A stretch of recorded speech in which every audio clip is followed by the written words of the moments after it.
Hi, my name is Sohani, and I'm going to be talking about long distance relationships and remote communication. My research question basically is, can texting help long distance couples feel more satisfied in their relationship? This study was done by Holtzman. I'm going to talk a little bit more about it after the preview. First of all, I'm going to talk about relevance, study overview, keywords that you might not know, study methods, demographics and measures, how did they measure, who did they measure, what did they find out, the main findings, as well as critique and strengths of study, a little bit of conclusions. So for relevance, there's more long distance relationships these days with the emergence of social media as well as globalization and people moving around the globe without giving up their love of their lives on the other side of the planet. Also, we are international students, so I feel like this might resonate with a lot of people in this class specifically. And for my personal background, to give you a bit of a, like attention hooker or whatever, I've had two boyfriends in my life. The first one, I text him once a week, and if I see you on the weekend, I do. If not, whatever. The second boyfriend, if he doesn't text me, hello every single day, there was an issue. That was not okay. Why? Because we were long distance and it was the only way for us to communicate, right? To give you a little bit more about the article now and come back to my story later. It was done by Susan Holtzman and other people, published in the Journal of Social and Personal Relationships in 2021, and these are further informations in case you guys are curious. Most important thing is that this was done with empirical online surveys. Sorry. Some keywords that are relevant. First of all, we have the long distance relationship. Those are people who cannot see each other very frequently because of the geographical distance. And the geographic close relationship are the opposite, basically. They do see each other more frequently because they are not that far away. Perceived partner responsiveness is how much does a partner seem to be understanding, caring, and attentive during communication. A little bit with the study method itself. It was done, as I said, in an online survey. It had almost 650 emerging adults with a mean age of 19. Mostly female, mostly based in completely based in Canada, and almost only heterosexual. There were some rules about this, as you can see here and there. A little bit important, maybe not. Mean relationship duration was almost 2 years, and 30% of people asked in the survey were in a long distance relationship. The way they measure all of the questions, which are the frequency of communication, the perceived partner responsiveness, as well as the satisfaction in the relationship, those were all measured using Likert scaled self-reporting surveys.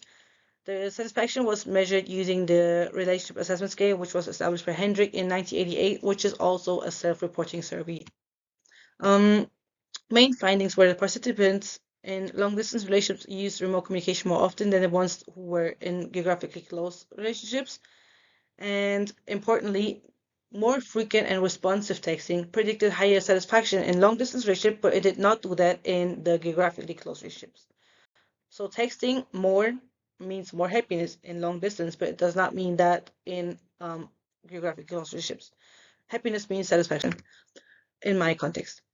Relationship context matters. What does that mean? Basically, that texting can have different meaning in long distance than it does have in geographically close relationships, like I just mentioned. And it's not about just information exchange. It's more about like what you communicate, like are you being attentive right now? Are you giving me affection right now? All of these kind of things matter as well. Basically, that is responsiveness, which means that is also relevant.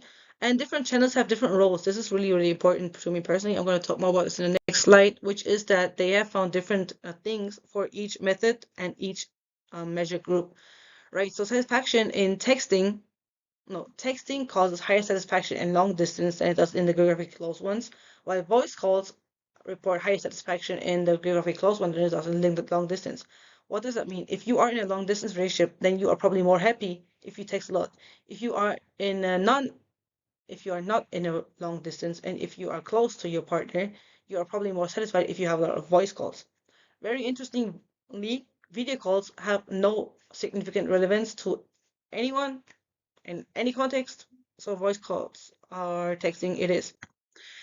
My personal critique about this survey itself is that, first of all, it is correlation. There is no causality measured. So saying texting my partner a lot is not really like causing me to be more satisfied. Those can be unrelated. They are just co-vary, right? Those two variables co-vary. They go up together, but this doesn't cause the other. Also, the population representation is limited. What does that mean? We had a sample of mainly females, Caucasian, heterosexual in Canada. A little bit specific, if you ask me. And that is something I found a little bit sad. And then also we have a lack of communication context analysis. What does that mean? That basically means that we are asking for frequency. We are asking for responsiveness, but we're not really asking for what are those frequent texts about, right? If I say I love you every day, or if I say yo, what's up every day, those are very different, and that depth is not measured in this survey. But some strengths are that we have a large sample size of almost 650 people, and also we have the distinguishment of different remote communication methods. If you remember, that was the phone calling, the texting, and the video calls. That is something I very much value about this study. And to conclude everything, the study has found that texting is specifically important in long distance relationships, and if you cannot meet very often, then texting can help to maintain that closeness. But it's not to like only text a lot. It's very important that this feels responsive and caring from both parties. And also results vary in long distance and geographically close relationships. These are the studies I've used, specifically the first one. Thank you for your attention. Bye.